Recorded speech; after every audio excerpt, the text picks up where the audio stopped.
González, director editorial del Economista, y Salvador Frausto, director de investigación de Milenio.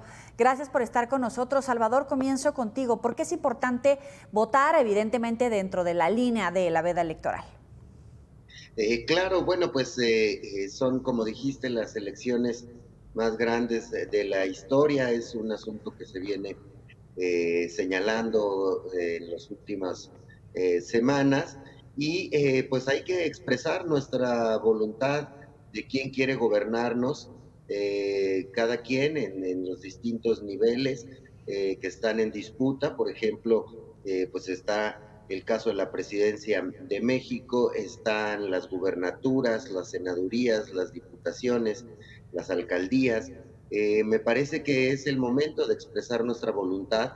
Me parece que fue una campaña muy, muy activa, con una sociedad mucho más politizada que en años anteriores, lo vimos en las redes sociales. Ujú. Esta será la campaña, no solo de las redes sociales, sino la campaña de TikTok.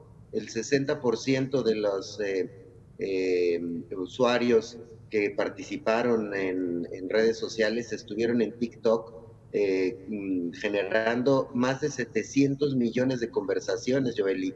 Es decir, es un mundo muchísimo más grande que la cantidad de gente que vio en televisión estas campañas electorales. Eso es un asunto absolutamente inédito. Si sumamos en horas, fueron 12 millones de horas solo en TikTok. Wow, Además, buen dato. otras más o menos 8 millones en las demás redes sociales. Y en cambio, en noticieros de televisión, los candidatos y las candidatas y el candidato presidencial aparecieron solo poco menos de 2,000 horas. Es decir, 12 millones versus 2,000 horas. Es eso absolutamente inédito. Estamos en una campaña de redes sociales y de una participación intensa, de disputa, de pelea, de cada quien defendiendo a lo que cree, ¿no? De las posiciones políticas en las que cree, y eso pues es muy sano para la democracia, me parece.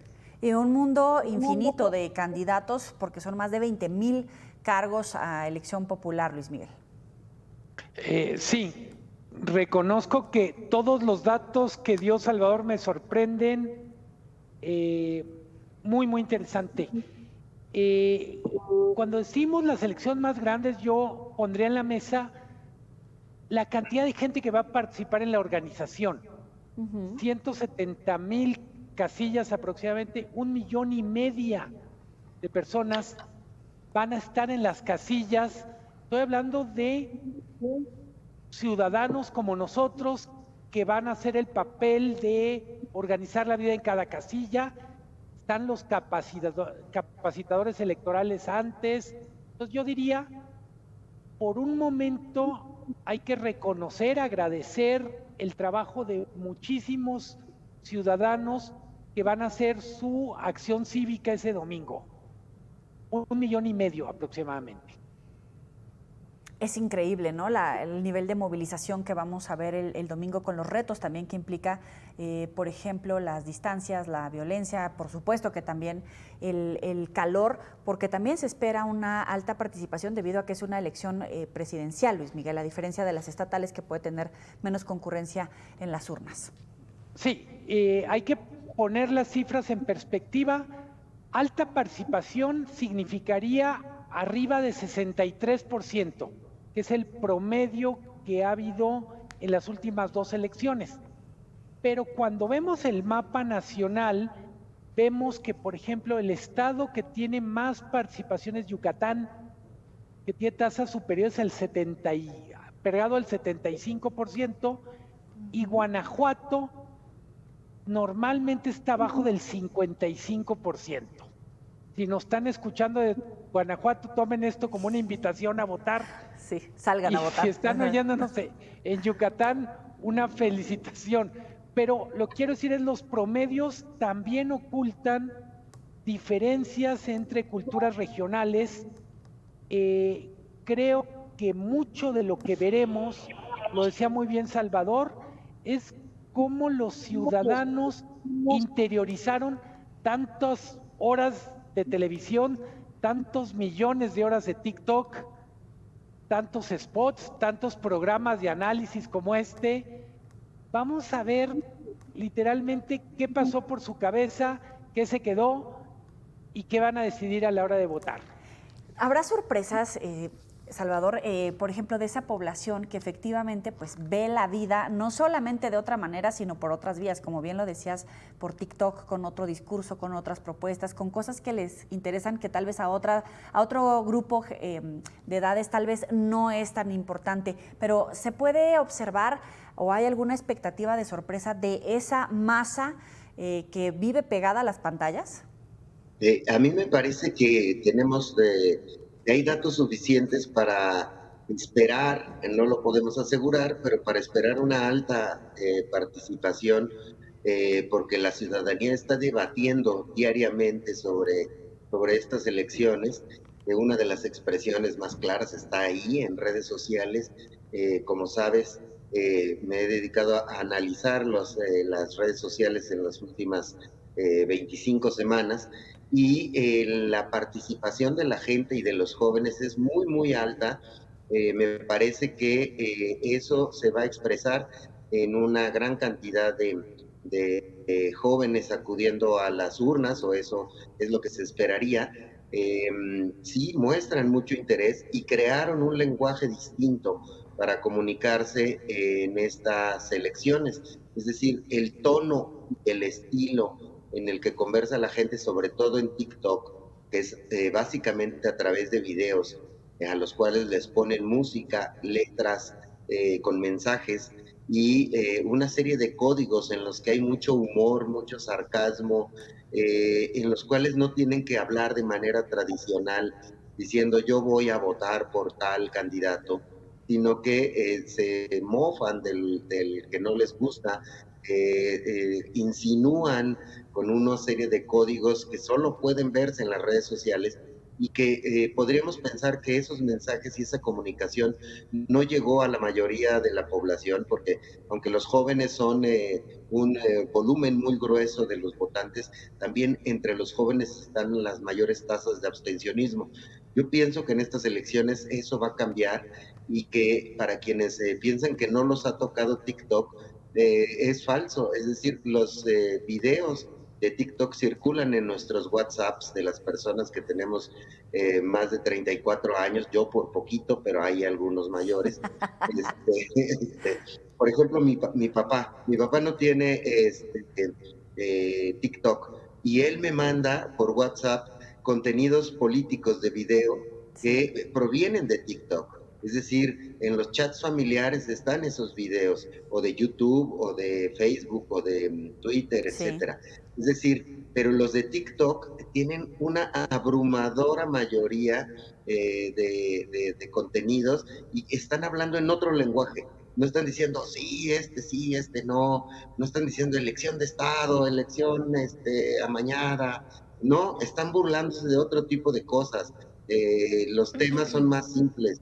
Es el metro, es el agua, es sí.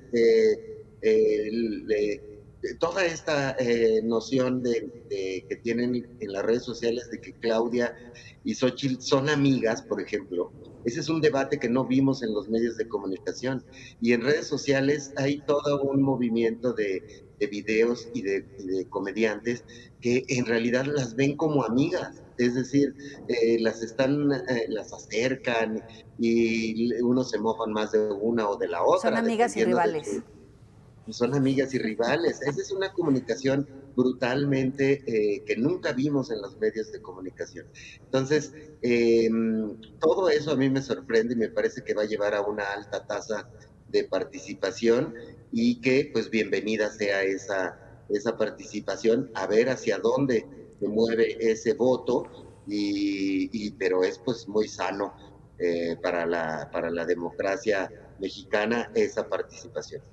¿Y cómo puede impactar en el nivel de participación de los mexicanos en el extranjero? Porque tienes razón, hay muchos mexicanos que de repente hacían eco, por ejemplo, de lo que era en ese momento una tendencia en Facebook o en TikTok particularmente, pero también es cierto que a través de un baile, de una canción, de un meme, los candidatos lograron posicionarse en discotecas, en otros países que no tienen nada que ver con México y que al final lograron generar conversación. ¿Cómo se puede traducir eso a la hora de votar desde el extranjero y que al final sigan teniendo incidencia en lo que pasa en territorio mexicano? Salvador. Ojalá y también se eleve la participación de los mexicanos en el extranjero, aunque es marginal el peso del voto de los mexicanos en el extranjero, pero es muy importante, como cada sector, como que en esta ocasión hayan podido votar las personas de las cárceles, también Cierto. es un voto marginal, pero es muy importante que cada quien sepa que su voto cuenta y que otro dato que añadiría es y retomo lo que decía Luis Miguel, en el sentido de la cantidad de funcionarios, de ciudadanos participando en las elecciones y la confianza que le tienen los mexicanos al INE. El INE es una de las instituciones mejor evaluadas, que pese a que haya habido la presidencia anterior, una disputa fuerte entre el gobierno federal y el anterior presidente del INE, la confianza en el INE está y se mantiene, no importa quién lo presida. Es decir, la gente confía en que su voto cuenta, que su voto va a ser bien contado. Quienes no confían es quienes preferían a Lorenzo que a Tadei o al revés, es decir, de acuerdo a quien les pareciera más profesional, Sí. teníamos una opinión distinta, pero los ciudadanos confían en el INE. Eso me parece muy sano. También leyendo a México desde el extranjero, llama la atención la cantidad de notas referentes a las candidatas y los candidatos, los perfiles que se hacen desde otras ópticas que tal vez en México no necesariamente planteamos. Y por supuesto el tema de la violencia, que particularmente en el cierre de la campaña pues fue una portada o un recuadrito en las portadas de los principales diarios a nivel internacional. Vamos a hacer una pausa en Mesa de Periodistas y volvemos contigo, Luis Miguel. ¿Cómo va a impactar evidentemente la expectativa, la violencia, el miedo que se pueda desarrollar a partir de los hechos delictivos que vimos durante la campaña, particularmente el día de cierre de campaña para este 2 de junio? Yo diría va a impactar de manera desigual dependiendo de las regiones. Efectivamente somos un país territorialmente muy complejo. Me puedo imaginar un impacto mucho mayor en Chiapas, obviamente en Guerrero, donde, lo decía muy bien un editorial radiofónico, la nota más importante de cierre de campaña fue el asesinato en Coyuca de Benítez, no lo que pasó en el Zócalo, no lo que pasó en Monterrey o en el auditorio Blackberry. Entonces yo diría, va a impactar de manera desigual a partir de la microhistoria de cada región, y tengo la impresión que, decía muy bien Salvador, la confianza en el INE va más allá de la coyuntura, porque tenemos una relación de cercanía con el INE. Todos en algún momento hemos sido funcionarios de casilla, bueno, casi todos, pero todos pasamos por las instalaciones del INE para sacar nuestra credencial. Entonces, lo que yo diría es la historia de las campañas, también la historia de una mala coordinación entre el INE y las autoridades de seguridad para garantizar, digamos, las condiciones de campaña. Probablemente ni una óptima coordinación hubiera bastado, porque el reto de inseguridad no solo es para las elecciones, pues yo digo, el reto es hasta para poner un changarro o para ir en la noche en algunas zonas a tomar un trago. Entonces diría, sí nos marca la violencia, es la elección más complicada en términos de violencia que hemos tenido en términos generales. Y un solo comentario de lo que decías de la prensa internacional, la mirada internacional, yo diría que es una mirada muy sesgada, muy pobre de último momento. Creo que México no tiene la cobertura internacional que merece, y no me refiero si es a favor o en contra de López Obrador, México es uno de los 15 países más importantes del mundo y con frecuencia hay más notas de quién sabe cuántos países en los principales medios. Por momentos, a mí me quedó la impresión que había hasta como nado sincronizado la semana pasada, que Sí. todo mundo publicando notas de México. Digo, ¿por qué no habían escrito en el último año casi nada y ahora les entró una prisa por publicar? Creo que merecemos, somos parte de la comunidad internacional. Yo agradezco el buen periodismo internacional, pero tengo la impresión que no es una gran cobertura sobre México. Insisto, cuando leo notas o muy negativas o muy positivas, de repente digo, creo que no le están entendiendo. Y es un poco decepcionante, incluso en el caso de grandes cabeceras internacionales. Oye, ¿y cómo leen ustedes la competencia entre el reto que significa desarrollar una elección tan grande como va a ser esta, el récord de violencia que ha marcado las campañas, evidentemente, y el hecho histórico que pueda haber una mujer presidenta por primera vez en México? Porque más o menos gira sobre estos dos últimos temas la competencia de cómo cabecear, cómo dar la noticia desde una perspectiva u otra de las elecciones en México, Luis Miguel. A mí me sorprendió todavía hace probablemente un año, veíamos encuestas, benditas encuestas, donde una pregunta obligada era, ¿usted cree que México está preparado para tener una mujer presidenta? Me parecía un poco absurda la pregunta, pero cuando veíamos que 30% decía que no, decía, bueno, es que yo no entiendo esa parte del país que no está listo, porque creo que es ya parte de la normalidad. Yo celebro que tengamos esta oportunidad, como está ocurriendo en muchos países del mundo. Curiosamente, Estados Unidos no tiene todavía una mujer presidenta, pero en términos generales me parece que es algo muy de esta época, y me atrevo a decir, a lo mejor dentro de 2 o 3 elecciones, la pregunta va a ser si estamos listos para elegir a alguien abiertamente de la comunidad LGTBQ, por ejemplo. Pero esto va muy rápido y creo que México poco a poco se pone al día. En el caso de que sea una mujer, yo digo, antes que mujer tuvimos paridad en las cámaras, paridad de género, y creo que en ese sentido el sector privado en México va mucho más atrasado. No tenemos esa presencia de mujeres, por ejemplo, en consejos de administración.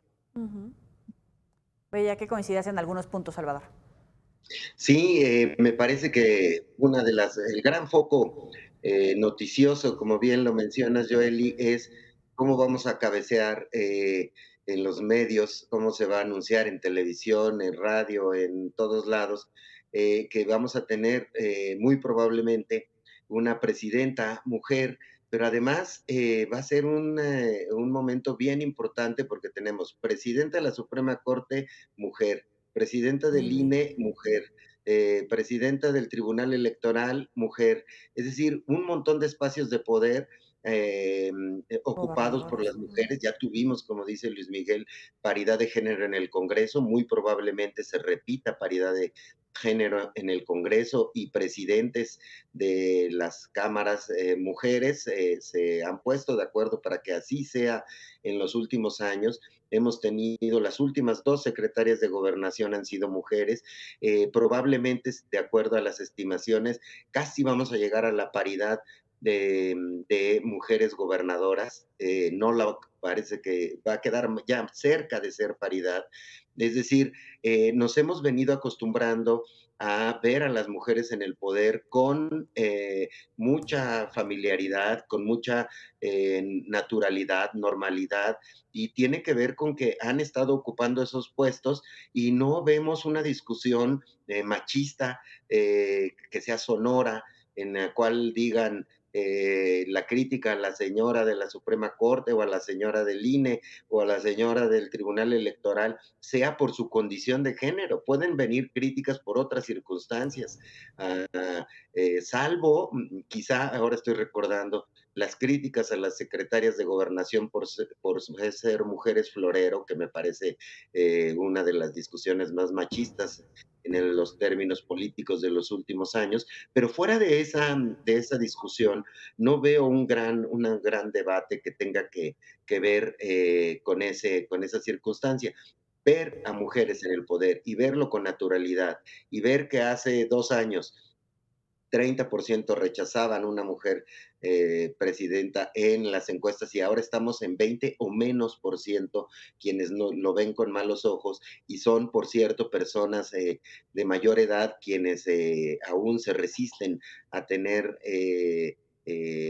aceptación hacia el voto por una mujer, me parece que va a ser una gran circunstancia. Y lo otro sería solo subrayar lo que ya dijo Luis Miguel, es decir, en Estados Unidos y Canadá no ha habido mujer, seremos uno de los países en América Latina que tenga mujer, ya ha habido otras, en el mundo también ha habido otras mujeres presidentas, pero sin duda seremos entre los primeros países en los que esto ocurra y vemos dos alternativas de mujeres de lucha, de mujeres que se han ganado su espacio político a pulso, que tienen un historial propio, una posición ganada en el concierto de la influencia política. Es decir, nadie les regaló nada a las dos candidatas que compiten por la presidencia de la República. Me quedan menos de 2 minutos. Los retos para la democracia mexicana, más allá de gane quien gane, Salvador. Sí, bueno, pues los grandes retos será el primero, llamar a la reconciliación, llamar a tender puentes en cuanto se den los resultados principales, es decir, a la jefatura de gobierno, que se va a dar a conocer, por cierto, antes, la encuesta de salida, media hora antes aproximadamente que el resultado por la presidencia de México. Quienes ganen tendrán que llamar a la reconciliación, tendrán que ser maduros los candidatas o candidatos que no sean favorecidos por el voto y olvidar esas viejas prácticas de antes del 2018. Recordemos en el 2018 que los no favorecidos por el voto reconocieron rápidamente que no eran favorecidos y hubo un clima de fiesta y de festejo. Me parece que ahorita las tensiones, las tentaciones de aquellos que quieren judicializar la elección, si no son favorecidos por las elecciones y si no tienen pruebas suficientes y fuertes, van a quedar mal parados y no lo saben todavía, porque la mayoría de la gente no cree en este asunto de los fraudes, de las Sí. trampas, como asuntos mayoritarios. Van a quedar totalmente rebasados por una ciudadanía que es probable que salga a festejar, los resultados sean cuales sean. Bien. Vamos a ver la estatura de nuestros políticos. Transición pacífica, evidentemente, en juego, la alternancia también en juego, en estados donde pues ha venido ganando un partido o el otro. ¿Cuáles son esos retos para la democracia mexicana, Luis Miguel? Tenemos un minuto. Me gusta mucho la primera palabra que empleó Salvador, coincido, reconciliación. Y yo me iría a un tema muy escabroso y es sacar al crimen organizado de la política. Yo diría, no hay un manual, no hay un instructivo, pero si no lo hacemos, nuestra democracia está severamente amenazada. Lo que hemos visto en las cifras de asesinatos, amenazas, son solo la punta del iceberg. A la democracia le hace tanto daño el asesinato como los pactos al oscurito con el crimen organizado. Y yo diría, cierro con la palabra reconciliación, porque me parece que además es una palabra muy bonita. Bien. Luis Miguel González, director editorial del Economista, Salvador Frausto, director de investigación de Milenio. Gracias a ambos por estar con nosotros en Mesa de Periodistas. Nos vemos la próxima semana. Pásela bien.